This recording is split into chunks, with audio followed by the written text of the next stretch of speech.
Le matin du 18 décembre 1844, à l'extérieur du village belge de Kringelt, une équipe allemande anti-char prit position derrière son canon de 80 mm PAC 43.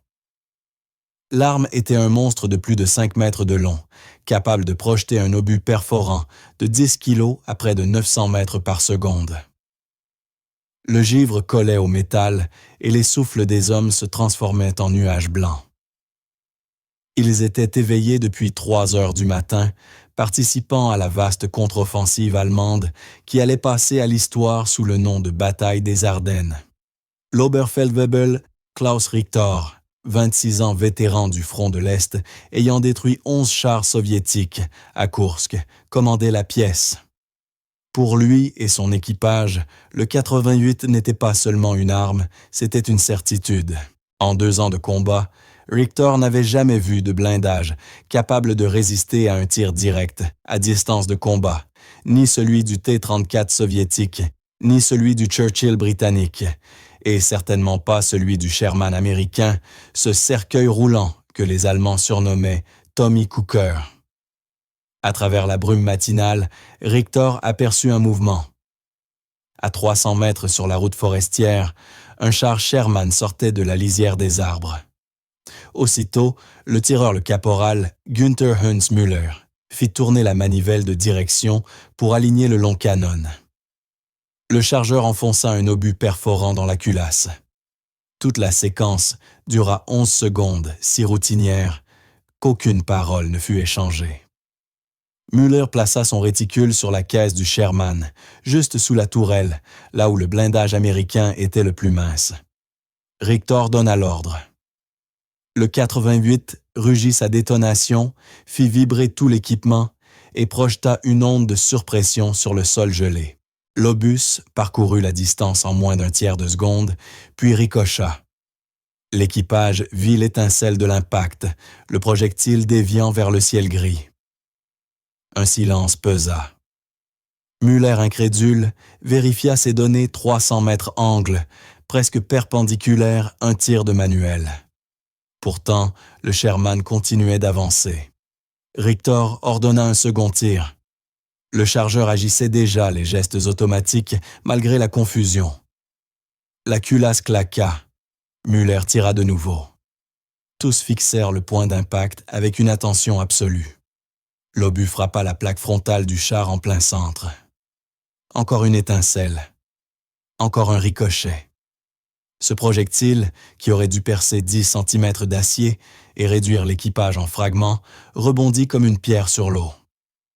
La tourelle du Sherman se mit à pivoter vers eux.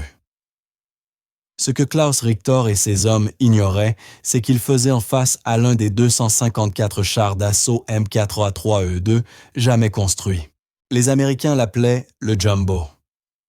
Son blindage frontal n'était pas de 5 cm, comme sur les Shermans standards, ni même de 10 sur les modèles ultérieurs dans certaines zones, en tenant compte des angles et des plaques rapportées. Il atteignait près de 18 cm d'acier trempé. Le 98 Polymi PAC 43, l'arme qui avait défini la guerre blindée sur le front occidental, venait de trouver son égal. La question n'était plus de savoir si l'équipage survivrait aux 30 secondes suivantes. Mais combien d'autres servants allemands affronteraient ce Sherman invincible avant qu'un officier du renseignement ne croie leur rapport? Pour comprendre le choc de ce moment près de Kringelt, il faut saisir ce que représentait le canon de 90 mm pour la Wehrmacht. Ce n'était pas simplement une arme, c'était une philosophie incarnée dans l'acier, la manifestation physique de la supériorité tactique allemande qui avait dominé 3 années de guerre blindée. Le Flak 18, le premier modèle de 88, avait été conçu au début des années 1930 comme pièce anti-aérienne.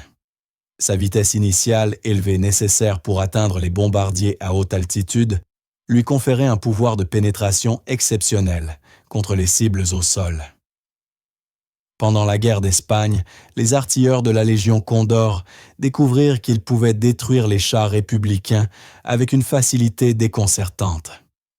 Cette leçon ne fut pas perdue pour les planificateurs de la Wehrmacht.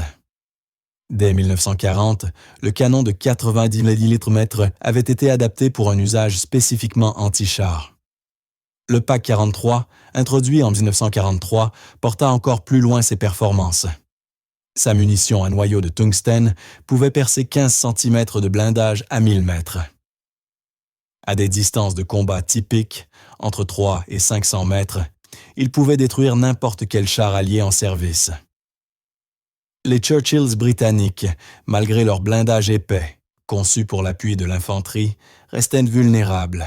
Les T-34 soviétiques, vantés pour leurs plaques inclinées, n'offraient aucune protection réelle. Quant aux Sherman américains, ils étaient de l'avis général de véritables pièges mortels. Les statistiques étaient brutales et bien documentées. Une étude de l'armée américaine, réalisée en 1944, conclut que les canons allemands de 90 mm étaient responsables d'environ 30% des pertes de Sherman en Normandie, tout en représentant moins de 10% des armes anti-chars allemandes. Leur portée efficace dépassait 2000 mètres, permettant aux artilleurs allemands d'engager les chars alliés, bien avant que les canons américains de 75 mm puissent riposter. Le rapport entre chars détruits et canons perdus était terrifiant pour chaque canon de 90 mm mis hors de combat. Les équipages allemands revendiquaient en moyenne 7 blindés ennemis. Les artilleurs connaissaient ces chiffres et surtout, ils les ressentaient. La confiance qu'ils tiraient du maniement du 88 était absolue. L'instruction elle-même renforçait ce sentiment de supériorité. On leur enseignait que la seule difficulté était d'atteindre la cible, non de la percer.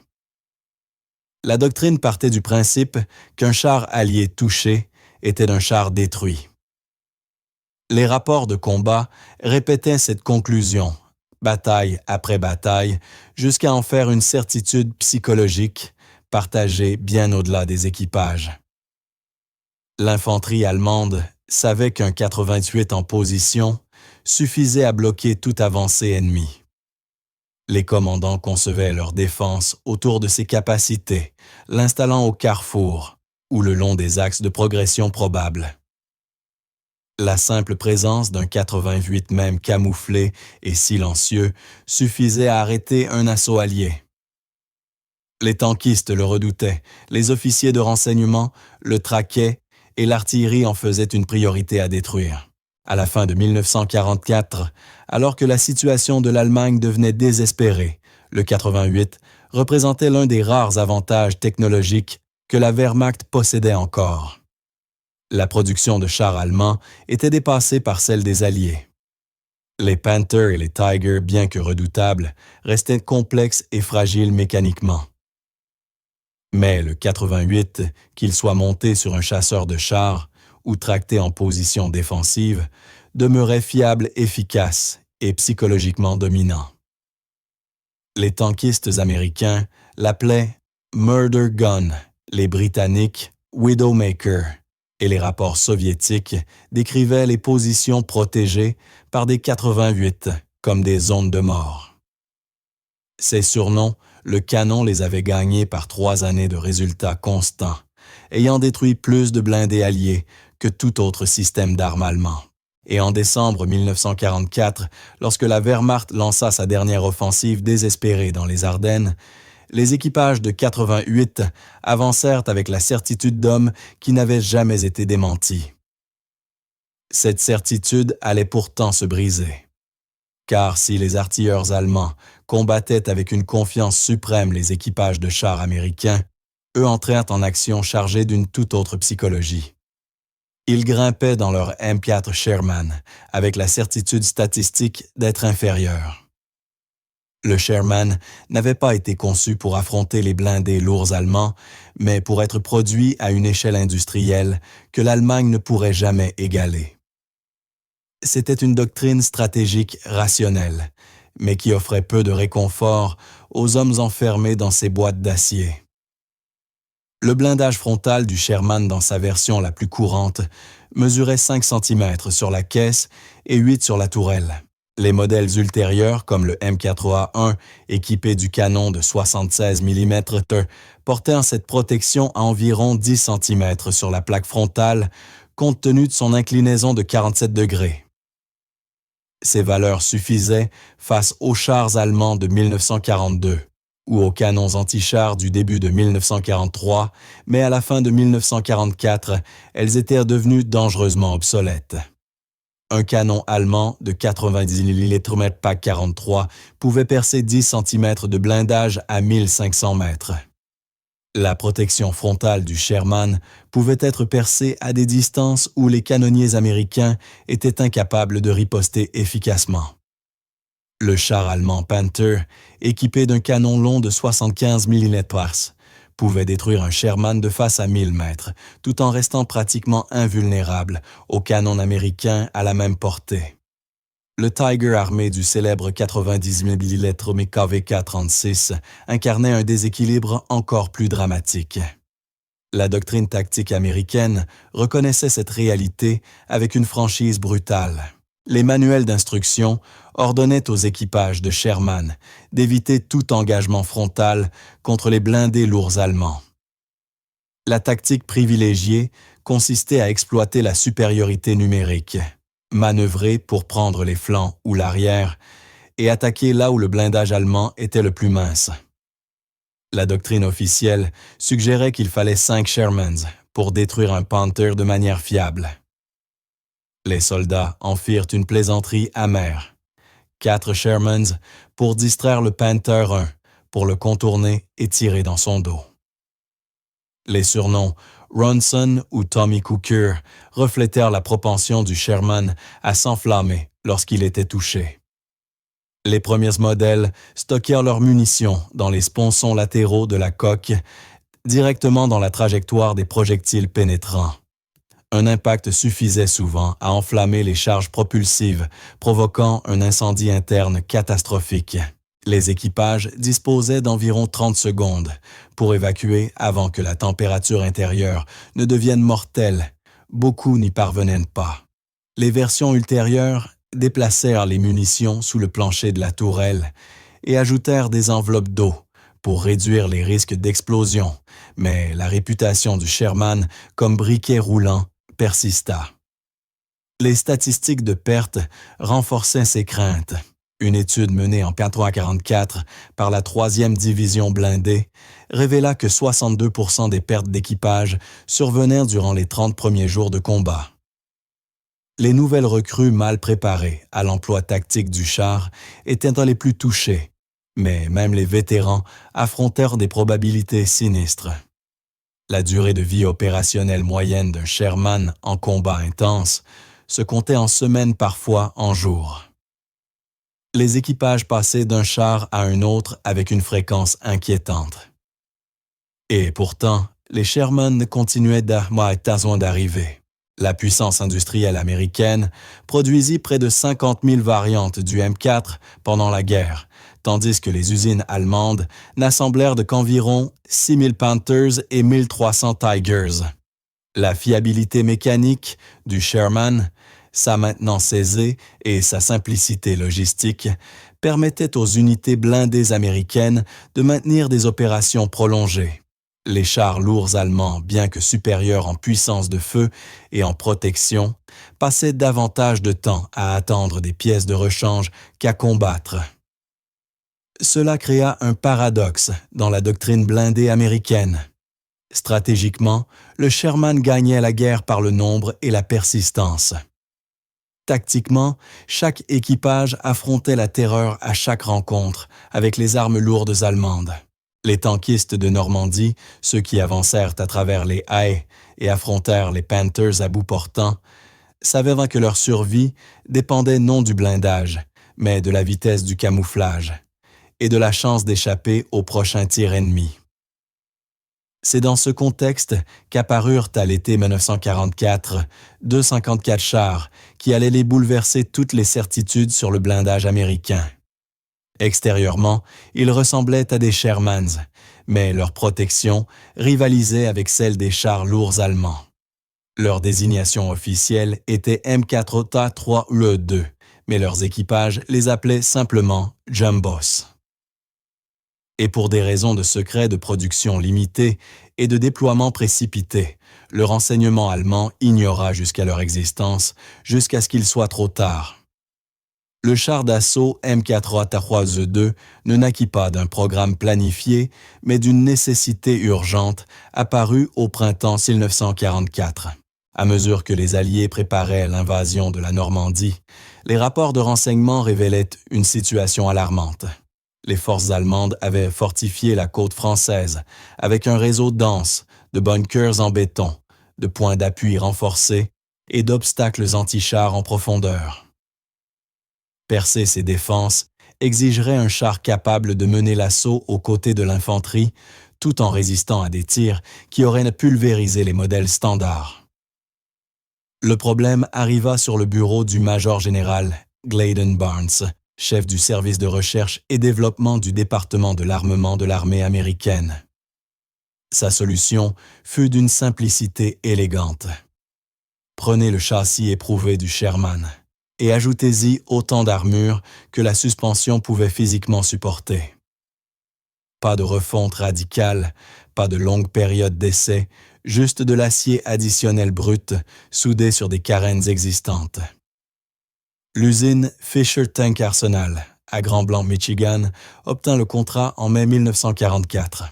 Les ingénieurs estimèrent que le châssis M4A3, mu par le V8 Ford GAA de 500 chevaux, pouvait supporter 9 tonnes supplémentaires d'armure sans défaillance mécanique catastrophique. Le blindage de coque de base fut doublé. La plaque de glacis reçut un 5 pouces supplémentaire d'acier trempé, en surface portant l'épaisseur totale à environ 5,12 pouces à 47 degrés d'inclinaison, soit une épaisseur efficace d'environ 7 pouces contre le tir direct. La tourelle fut encore plus massivement renforcée. La pièce frontale moulée passa à 7 pouces d'acier massif et le masque de culasse protégeant la pièce atteignait près de 8 pouces à son point le plus épais. L'épaisseur latérale passa de 1,12 pouces à 3 pouces. Même les chaînes reçurent des jupes de protection pour abriter la suspension contre les charges creuses. Le poids monta de 33 à 42 tonnes. La vitesse maximale chuta de 30 mm/ph à environ 22 mph. Le rapport puissance-poids déjà marginal sur les Shermans standards tomba à 14 tonnes, rendant le jumbo lent à l'accélération et peu performant en montée. Mais tout cela importait peu si l'armure faisait son office. La production commença en juin 1944 et s'acheva en juillet. La série limitée de 254 exemplaires reflétait à la fois l'urgence du projet et les limites de l'approche. Chaque jumbo nécessitait environ 12 tonnes d'acier supplémentaires, à une époque où chaque livre de blindage était déjà affecté à des priorités concurrentes. On choisit de produire un petit nombre de chars d'assaut spécialisés plutôt que d'améliorer marginalement une flotte plus vaste. Le canon court de 79 mm M3 de base fut conservé, une décision qui allait se révéler controversée. Les officiers de l'arsenal soutenaient que le rôle du jumbo était d'absorber le feu et d'ouvrir des brèches, non d'affronter l'ennemi à longue portée. Le 75 à vitesse initiale plus faible offrait de meilleures performances en explosifs pour le déblaiement de bunkers. Mais cela signifiait que les équipages du jumbo bénéficièrent d'une protection exceptionnelle, tout en disposant d'une pièce inadéquate contre les chars lourds allemands qu'ils rencontreraient inévitablement. Les premiers jumbo arrivèrent en Europe fin juillet 1944, quelques semaines après le débarquement en Normandie. Ils furent répartis en très petit nombre, dans plusieurs divisions blindées, plutôt que concentrés en unités dédiées. La 2e division blindée en reçut 30, la 3e en reçut 34 et la 4e, qui allait plus tard mener des percées à travers la France, en reçut 22. Cette dispersion fit que la plupart des tankistes américains ne virent jamais un jumbo et que la plupart des officiers du renseignement allemand n'en capturèrent aucun intact. Crucialement, aucune doctrine formelle n'existait pour employer le jumbo. Les commandants de compagnie reçurent des chars aux caractéristiques de blindage quasi fantastiques, mais sans entraînement pour en tirer parti. Certains utilisèrent les jumbos comme lances de percée en milieu urbain. D'autres les placèrent en position défensive comme casemates mobiles. Quelques commandants ingénieux les engagèrent en tête de colonne, comptant sur l'armure pour survivre à la première embuscade allemande et forcer la révélation des positions ennemies. Les équipages eux-mêmes étaient des tankistes de Sherman Standard non choisis ni entraînés spécialement. Ils découvrirent les capacités de leurs engins par essais et erreurs souvent sous le feu. La différence de masse était immédiatement perceptible. Le jumbo accélérait lentement, peinait dans la boue et consommait le carburant à un rythme alarmant. Mais au combat direct, le blindage donna des performances supérieures aux attentes. Les équipages rapportèrent des impacts d'armes anti-chars allemandes qui auraient détruit des Sherman Standard, mais qui laissèrent seulement des bosses et des marques de brûlure sur la coque du jumbo. Le bouche à oreille se répandit informellement dans les rangs. Certains Sherman identiques, en silhouette aux modèles ordinaires, étaient presque invulnérables de face. Information toutefois restée anecdotique et confinée aux formations américaines. Le renseignement allemand, déjà submergé par l'effondrement de la France et la nécessité de suivre des centaines d'unités alliées, ne parvint jamais à identifier le jumbo comme une variante distincte, nécessitant une attention tactique particulière. Cet échec fut l'une des plus graves omissions de tout le conflit. Il ne résultait pas d'une incompétence, mais des effets cumulés d'un appareil de renseignement militaire systématiquement affaibli par 3 années de perte de surextension stratégique et d'opérations de contre-espionnage alliées d'une efficacité redoutable. À la fin de 1944, le service allemand des armées étrangères à l'ouest frame de Heer-West opérait dans une quasi-cécité. L'Abwehr-service de renseignement militaire du Reich avait été infiltré par des agents doubles alliés et absorbé par la SS plus tôt dans l'année. Les avions de reconnaissance à long rayon d'action essentiels pour observer les mouvements ennemis avaient été balayés du ciel par l'écrasante supériorité aérienne alliée. La Luftwaffe peinait déjà à défendre les villes allemandes, encore moins à mener une surveillance systématique de l'arrière allié où de nouveaux matériels faisaient leur apparition. Les réseaux d'espionnage en Angleterre et en France avaient été méthodiquement démantelés. Le succès de l'opération Fortitude, le plan de désinformation allié précédant le débarquement, avait démontré à quel point le renseignement allemand était infiltré et manipulé. Les officiers qui autrefois évaluaient les capacités alliées avec assurance ne travaillaient plus qu'à partir de fragments de rumeurs et de données périmées. Ils savaient que les Américains produisèrent des chars en quantité massive et que les Britanniques introduisaient de nouvelles versions mieux armées. Mais les détails techniques nécessaires à une adaptation tactique restaient insaisissables. Les faibles volumes de production du jumbo renforçaient encore le secret. 254 chars, soit moins d'0,5% de la production totale des Sherman.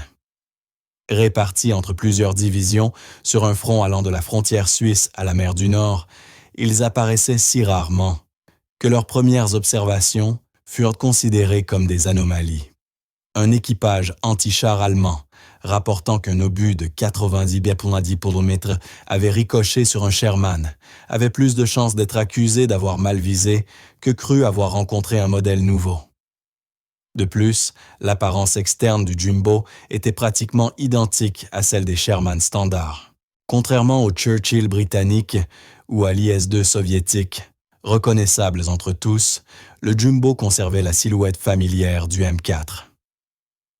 À des distances de combat de 300 à 500 mètres souvent, à travers fumée brouillard ou végétation, les servants allemands n'avaient que quelques secondes pour identifier leur cible.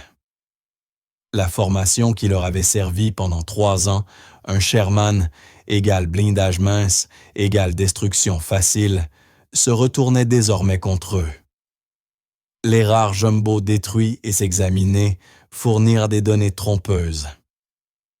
Lorsqu'un jumbo était mis hors de combat par un tir latéral ou arrière là où le blindage restait mince, les examinateurs notaient une construction typique de Sherman. Si un char était abandonné ou victime d'une panne, les équipes de récupération privilégiaient la récupération des armes des optiques et des radios plutôt que des mesures précises d'épaisseur de blindage. L'augmentation graduelle du blindage rendait difficile toute distinction claire sur le terrain. La doctrine tactique allemande aggrava encore le problème. À la fin de 1944, les tactiques défensives de la Wehrmacht reposaient sur la mobilité, l'embuscade et le repli, plutôt que sur des positions statiques. Les canons anti-chars étaient déplacés pour viser les flancs et l'arrière, non pour affronter de front. Lorsqu'un jumbo survivait à plusieurs impacts, les artilleurs supposaient avoir mal estimé la distance ou l'angle plutôt que remettre en cause leur conviction sur la vulnérabilité du Sherman. L'absence de documents capturés fut déterminante. Les spécifications du jumbo restaient strictement classifiées. Contrairement au manuel des Sherman standards tombés aux mains des Allemands en 1943 et 1944, aucun manuel de jumbo ne fut jamais saisi. Les équipages américains avaient pour consigne de détruire toute documentation en cas de capture imminente, et les rares jumbos abandonnés étaient généralement récupérés par leurs propres troupes avant toute investigation ennemie. Mais, plus encore, le moment du déploiement du jumbo coïncida avec l'effondrement stratégique global de l'Allemagne. Durant l'été et l'automne 1944, les forces allemandes subissaient des pertes catastrophiques. L'opération Bagration à l'Est, l'anéantissement du groupe d'armées, centre l'échec de la poche de Falaise en France et la perte des champs pétrolifères de Roumanie. Le renseignement allemand concentrait alors toutes ses ressources sur les menaces existentielles, les offensives soviétiques, les opérations aéroportées alliées et la crainte d'une traversée imminente du Rhin. Dans ce chaos, quelques dizaines de chars américains surblindés passèrent totalement inaperçus. Une version légèrement mieux blindée du Sherman, apparaissant en petit nombre sur un front où opéraient des centaines de chars alliés, ne fut tout simplement pas perçue comme une priorité. Les synthèses du renseignement allemand entre septembre et novembre 1944 ne mentionnaient aucune amélioration du blindage des Sherman. Les bulletins tactiques avertissaient de la montée en puissance des armes anti-chars alliées et de la supériorité aérienne ennemie, mais continuaient d'évaluer les chars américains comme vulnérables aux canons allemands à portée de combat standard. Cette défaillance du renseignement se transforma en une arme psychologique redoutable. Lorsque les équipages allemands rencontrèrent pour les jumbos et virent leurs obus rebondir, ils ressentirent non seulement la surprise tactique, mais aussi une profonde dissonance cognitive. Le canon de 90 mm et l'arme, qui ne les avait jamais trahis, semblaient soudain inefficaces. Les servants doutaient d'eux-mêmes. Avaient-ils utilisé la mauvaise munition? Leur arme était-elle défectueuse? L'alternative, à savoir que le blindage américain eût atteint le niveau des chars lourds allemands, paraissait impensable. Au moment où le renseignement allemand commença enfin à recevoir des rapports concordants sur des Sherman lourdement blindés en décembre 1944, la bataille des Ardennes avait commencé. Dans le chaos de cette ultime offensive avec des divisions entières, encerclées et des communications fragmentées, toute collecte d'informations systématiques était devenue impossible. Les unités locales s'adaptèrent comme elles pouvaient, mais aucun ordre tactique global ne prit en compte la menace du jumbo. L'écart entre la réalité du champ de bataille et les attentes allemandes allait perdurer jusqu'à la fin de la guerre. L'impact psychologique du jumbo Sherman se cristallisa dans les premiers jours de la bataille des Ardennes, lorsque les certitudes tactiques allemandes se heurtèrent à des blindés américains refusant d'obéir à la doctrine établie. L'affrontement près de Kringelt n'était pas un cas isolé. Tout au long du front ardennais de Monschau au nord à Echternach au sud, les servants de 88 mm furent confrontés à une réalité déroutante. Le matin du 17 décembre 1944, des éléments de la première division SS Panzer rencontrèrent des jumbos de la compagnie B du 33e régiment blindé de la 3e division blindée américaine près du village belge de Backenbach. La force allemande comprenait 5 chars Tiger et plusieurs canons anti-chars. PAC 43, positionné pour tendre une embuscade à des renforts américains se dirigeant vers le secteur de Percé. Le terrain favorisait clairement les défenseurs des champs ouverts, offrant peu de couvert, obligeait les chars alliés à avancer sur des itinéraires prévisibles. 3 jumbos menaient la colonne américaine. Selon la doctrine, cette avance aurait dû être suicidaire. Les Tigers et les canons anti-chars disposaient de champs de tir dégagés de plus de 1000 mètres. Mais les commandants des jumbos, ayant appris par expérience la résistance exceptionnelle de leurs chars, avancèrent avec confiance. Les canons allemands ouvrirent le feu à 800 mètres. Le premier obus de Tiger frappa la plaque de glacis du jumbo de tête sous un léger angle. Le projectile perça la couche d'acier rapportée, mais échoua à traverser le blindage principal. Le choc secoua le compartiment de l'équipage, étourdissant le conducteur, mais le char continua d'avancer. L'équipage du Tiger, stupéfait de voir sa cible toujours intacte, tira une seconde fois. L'obus frappa l'avant de la tourelle, encore une fois sans pénétration. Le tireur du jumbo, ayant repéré l'éclair du canon adverse, riposta. Le projectile américain de 75 milléploumètres incapable de percer le blindage frontal d'un Tiger toucha cependant le masque du canon allemand, avec assez de force pour bloquer le mécanisme de rotation de la tourelle. Le Tiger neutralisé dut se retirer. Les autres chars allemands, voyant un Sherman encaisser plusieurs impacts de 90 lobes-trémètres et continuer à combattre, hésitèrent. Cette hésitation leur coûta l'initiative. L'affrontement se transforma en combat rapproché, chaotique, lorsque l'infanterie américaine et d'autres Sherman standards et jumbos poussèrent dans la position allemande. À midi, la force allemande se replia, ayant détruit 2 Sherman ordinaires, mais sans avoir arrêté la colonne blindée. Les 3 jumbos en tête portèrent plusieurs marques d'impact sur la coque, et la tourelle, aucun n'avait été percé de face. Un schéma similaire se répéta ailleurs dans le saillant des Ardennes, notamment près de Bastogne. Un seul jumbo du 37e bataillon de chars de la 4e division blindée tint un carrefour contre des attaques allemandes répétées. Le 20 décembre, le char du sergent-chef William McVeigh encaissa 17 obus anti-chars en 6 heures. Convaincus d'avoir affaire à une fortification fixe plutôt qu'à un véhicule mobile, les Allemands finirent par contourner la position, refusant de gaspiller davantage de munitions. L'effet psychologique se propagea rapidement dans les unités allemandes. Les rapports d'après-combat de la 6e armée Panzer, obtenus à partir de documents capturés, révélèrent une confusion croissante sur les capacités réelles des blindés américains. Un rapport daté de la fin décembre affirmait des variantes de chars ennemis observées avec une protection frontale améliorée.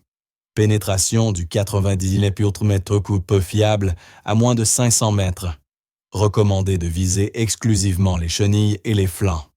La formulation était révélatrice. Jamais auparavant, la doctrine tactique allemande n'avait qualifié la pénétration du 80 mm de peu fiable. L'efficacité de cette arme avait toujours été considérée comme un fait acquis, non un sujet de débat. La recommandation de viser les flancs et les chenilles représentait un bouleversement doctrinal profond, l'aveu implicite qu'un engagement frontal ne garantissait plus la victoire. Pour les équipages américains, le jumbo apportait non seulement une protection physique, mais aussi une libération psychologique. Ces tankistes qui avaient passé des mois à croire que leur survie dépendait uniquement de la chance et de la manœuvre, se découvraient enfin une cuirasse capable de tenir tête.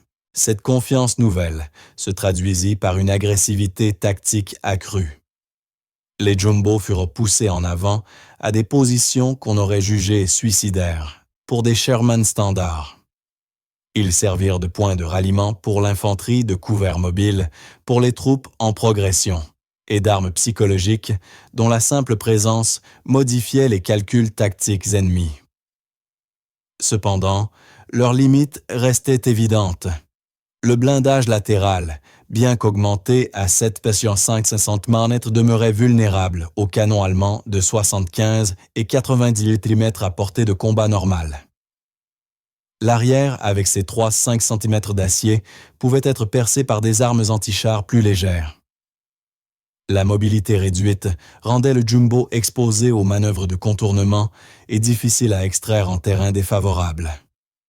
De plus, son canon de 75 mm ne lui permettait pas d'engager efficacement les chars lourds allemands de face.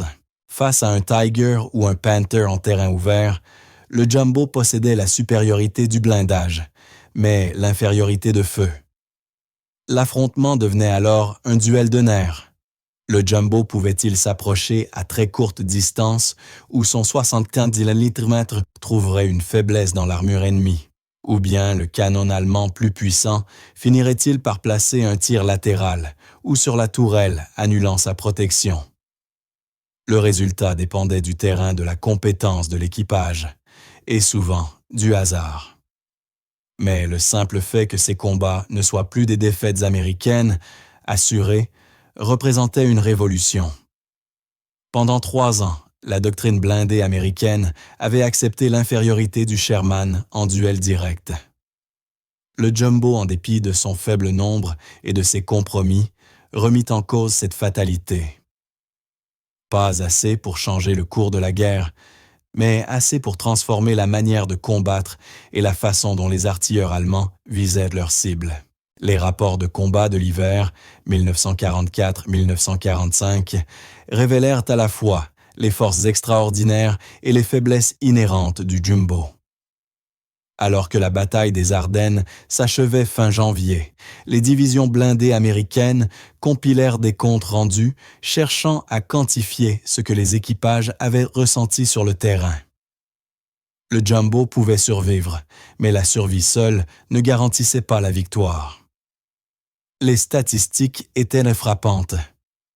Les Sherman M4 standards, engagés dans les combats les plus durs, affichaient des taux de perte approchant 40% dans certaines unités. Les jumbos opérant dans les mêmes conditions et souvent en tête des attaques subissaient des pertes inférieures à 15%. La différence provenait presque entièrement de la protection frontale. Les analyses post-combat montrèrent que les jumbos détruits l'étaient par des impacts latéraux ou arrière, ou par des pannes mécaniques, rarement par pénétration frontale. Mais ces chiffres masquaient une réalité tactique plus nuancée. Le jumbo manquait de puissance de feu décisive contre les chars lourds allemands. Lorsqu'il affrontait Panthers ou Tigers, l'issue la plus courante était le statu quo, ou le repli, non la destruction de l'ennemi. Le jumbo survivait à la rencontre, permettant à son équipage de se battre un autre jour, mais ne pouvait pas détruire le char adverse qui avait échoué à le percer. Cette limitation entraîna des modifications d'urgence sur le terrain. Dès janvier 1945, certains jumbos furent équipés de canons de 76 mm récupérés sur des Sherman détruits. Ces conversions non officielles étaient effectuées par les unités de maintenance avec les moyens du bord. Le canon plus long et à plus grande vitesse initiale donnait enfin au jumbo une chance réelle contre les chars lourds allemands à des distances où son blindage frontal pouvait être pleinement exploité. On estime qu'entre 40 et 50 jumbos reçurent cette amélioration, bien que les chiffres exacts demeurent incertains en raison du caractère improvisé des transformations. Les équipages en furent ravis. Un jumbo armé d'un 76 mm pouvait désormais affronter un Panther presque d'égal à égal, combinant une protection comparable et une puissance de feu suffisante. Contre les Tigers, le combat restait difficile, mais n'était plus désespéré. Ces jumbos hybrides représentaient enfin ce dont la doctrine blindée américaine avait eu besoin depuis la Normandie, un char capable à la fois de survivre et de tuer dans un affrontement direct avec les blindés allemands. Même au moment où ces modifications de terrain étaient mises en œuvre, le contexte stratégique évoluait rapidement. En février 1945, la résistance allemande à l'ouest s'effondrait. L'échec de l'offensive des Ardennes avait consumé les dernières réserves mobiles du Reich. Les pénuries de carburant immobilisaient même les chars encore intacts, et la supériorité aérienne alliée empêchait presque tout mouvement de blindés allemands durant la journée. Le problème tactique que le Jumbo avait été conçu pour résoudre percées des défenses allemandes fortifiées était désormais surmonté par la supériorité numérique et logistique écrasante des Alliés. Cependant, l'impact psychologique du Jumbo persista bien au-delà de son utilité tactique. Les artilleurs allemands qui avaient affronté ces Sherman surblindés conservèrent le souvenir de cette expérience dans les combats suivants. La confiance absolue qui caractérisait jadis les équipages de 90 litres fit place à la prudence et à l'incertitude. Ce n'est qu'en février et mars 1945 que les rapports du renseignement allemand reconnurent officiellement l'existence de variantes de Sherman lourdement blindées trop tard, toutefois, pour influencer la doctrine tactique de manière significative. Pour les tankistes américains, le Jumbo représentait bien plus que le petit nombre d'exemplaires construits ne le laissait croire la preuve qu'une industrie américaine réputée pour sa production de masse pouvait, en cas de besoin, égaler les standards de blindage allemands. Le mythe selon lequel les chars américains étaient nécessairement inférieurs et que leurs équipages devaient accepter leur vulnérabilité comme le prix de la mobilité et de la fiabilité venait de s'effondrer.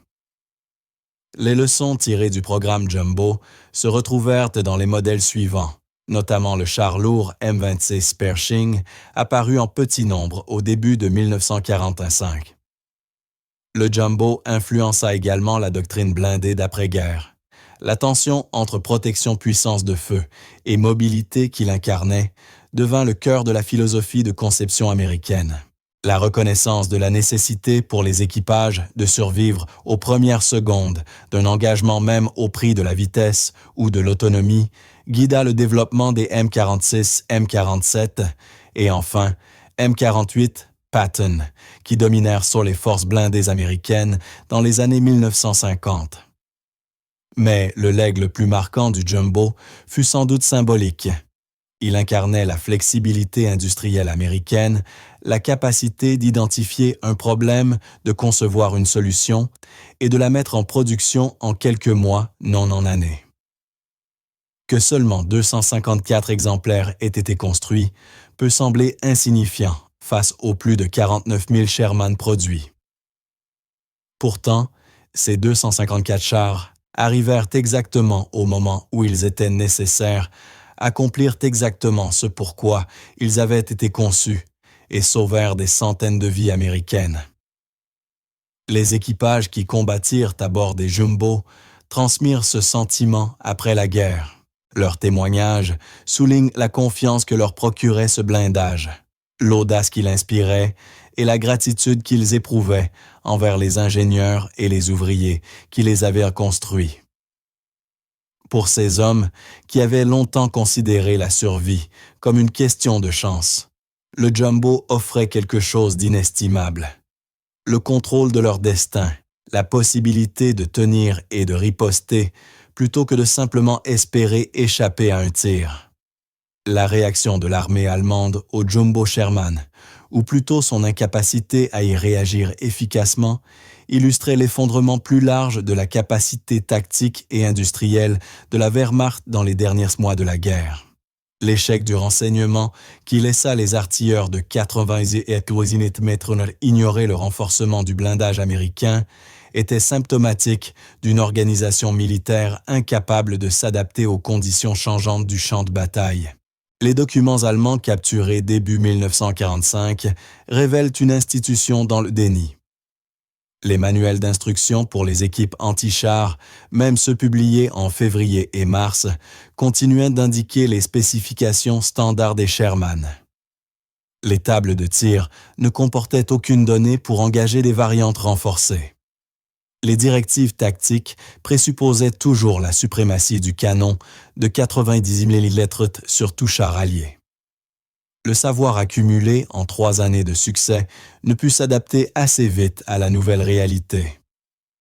Les unités allemandes qui rencontrèrent les Jumbo improvisèrent leur réponse sur le terrain. Leurs rapports d'après-combat dans les Ardennes ou le long du Rhin montrent une évolution tir croisé, coordonnée concentration de plusieurs armes anti-chars sur une même cible, recherche de tirs de flanc ou d'embuscades à courte portée. Mais ces leçons restèrent locales, transmises oralement entre unités, sans jamais être intégrées à la doctrine officielle.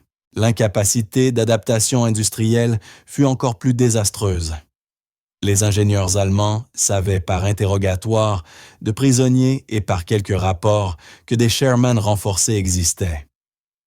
Mais à la fin de 1944, l'industrie allemande n'avait plus la capacité d'innovation réactive, ni le temps, ni les ressources, ni le carburant nécessaire pour répondre à cette nouvelle menace. Les usines allemandes étaient soumises à un bombardement aérien constant. Les matières premières se faisaient rares. La main-d'œuvre composée de plus en plus de travailleurs forcés, dépourvus de formation technique et de toute motivation, ne pouvait plus garantir le maintien des standards de qualité. Des plans visant à accroître le pouvoir de pénétration des canons anti-chars allemands existaient en bien le PAC-44, une version encore plus puissante du 90 mm était en développement. De nouveaux types de munitions, notamment des obus perforants, composites avancés, promettaient de meilleures performances contre les blindages épais. Mais aucune de ces améliorations n'atteignit le front en quantité significative. Les usines censées les produire n'étaient plus que des ruines, et les réseaux ferroviaires chargés de les acheminer étaient paralysés par les frappes aériennes alliées. Cette paralysie industrielle signifiait qu'en mars et avril 1945, les équipes anti-chars allemandes combattaient essentiellement avec les mêmes armes et munitions qu'en 1943. Le canon de 90 mm qui avait dominé les champs de bataille pendant 3 ans se révélait désormais dans certaines conditions insuffisant contre des cibles spécifiques. Pour une armée qui avait bâti sa doctrine sur la supériorité technologique compensant l'infériorité numérique, cela constitua une catastrophe psychologique. Les témoignages de vétérans allemands des derniers mois de la guerre mentionnent fréquemment des rencontres avec des chars américains impossibles à détruire de face. Le langage employé est révélateur plutôt que d'identifier une variante précise. Les survivants décrivaient un phénomène général, la rupture du lien autrefois fiable entre toucher et détruire. Cela suggère que même ceux qui affrontèrent des Zneda, des Jumbo, ne comprirent jamais vraiment ce qu'ils combattaient, attribuant ces échecs à la malchance ou à des défauts matériels, plutôt qu'à une capacité américaine nouvelle et systématique. L'impact psychologique dépassa les seules équipes anti-chars. L'infanterie allemande, dont la volonté de tenir des positions défensives reposait sur la confiance dans la capacité des canons de 97 mm à arrêter les blindés alliés, vacilla lorsque cette certitude s'effondra. Si les chars américains pouvaient survivre au coup des murder guns, s'ils pouvaient avancer, malgré un feu anti-char concentré, alors les positions fortifiées devenaient des pièges, non des bastions. Cette érosion de la confiance contribua à la désintégration rapide de la Wehrmacht à l'Ouest en mars et avril 1945. Des unités qui en 1943 ou 1944 auraient combattu avec acharnement, sûres de leurs armes et de leurs tactiques, choisirent cette fois le repli ou la reddition. Le rôle du Jumbo dans cet effondrement fut indirect mais mesurable. Ce n'était pas son blindage en lui-même qui brisait la résistance allemande, mais la prise de conscience que même le système d'armes le plus fiable de l'Allemagne pouvait échouer. Les analyses militaires d'après-guerre, rédigées par d'anciens officiers de la Wehrmacht en collaboration avec des historiens américains, reconnurent le Jumbo comme une surprise tactique majeure. Ces rapports soulignaient que l'incapacité à identifier et à s'adapter au renforcement du blindage américain illustrait un échec plus vaste du renseignement et de la réactivité industrielle allemand. La constatation que seulement 254 chars pouvaient produire des effets psychologiques disproportionnés grâce à la surprise et à la supériorité locale influença d'ailleurs les discussions de la guerre froide sur la surprise technologique et la désinformation militaire. Pour les artilleurs du 90 mm, des hommes comme l'Oberfeldwebel, Klaus Richter, qui survécurent au conflit, le souvenir de ces obus ricochant sur des coques de Sherman resta indélébile. Dans des entretiens menés dans les années 1960 et 1970, les vétérans décrivirent encore avec stupeur ces moments où leur arme la plus fiable avait échoué. Certains pensaient avoir reçu des munitions défectueuses, d'autres soupçonnaient un sabotage. L'idée que l'industrie américaine avait pu déployer en secret un blindage supérieur en nombre suffisant pour influer sur les combats ébranlait leur compréhension même de la guerre qu'ils avaient menée. Ainsi, le Jumbo devint un symbole du déclin militaire allemand, la preuve que l'excellence tactique et la supériorité technique pouvaient être anéanties par la puissance industrielle, la surprise stratégique et l'usure prolongée du conflit. Ce n'était pas une arme décisive, mais une arme révélatrice, celle qui montra à quel point les avantages allemands s'étaient érodés, et combien l'adaptation américaine, tant sur le plan tactique qu'industriel, avait comblé des écarts autrefois jugés infranchissables. L'histoire du Sherman Jumbo s'achève non sur des statistiques, mais sur les hommes qui l'ont servi et ceux qui l'ont affronté. Les 254 chars produits entre juin et juillet 1944 emmenèrent environ 1270 tankistes américains au combat. La majorité survécut à la guerre, un taux de survie bien supérieur à celui des équipages de Sherman Standard. Ce simple chiffre résume ce que représentait réellement le Jumbo des vies sauvées, des familles épargnées des destins, poursuivant leur cours au-delà de 1945. Les chars qui avaient encaissé des coups destinés à les anéantir, ceux qui avaient sauvé des vies grâce à l'acier et à l'ingénierie, furent finalement découpés et fondus. Leur métal fut recyclé pour des usages civils, transformé en produits de temps de paix. Mais leur mémoire persiste dans les récits des vétérans, qui les ont conduits ou affrontés dans les rapports d'après-combat, retraçant leur survie improbable, et dans les photographies montrant des silhouettes de Sherman, marquées d'impact qui auraient dû signifier la mort. Le Jumbo Sherman ne fut pas le char qui gagna la guerre, mais celui qui prouva que le blindage américain pouvait tenir tête, que la protection était possible et que la puissance industrielle appliquée avec urgence et précision pouvait sauver des vies même dans les derniers mois désespérés du conflit.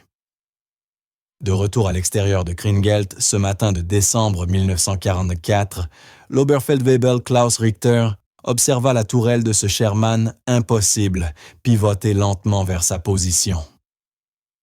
Son équipage se préparait déjà à se replier, à se déplacer pour tenter un nouveau tir sous un autre angle.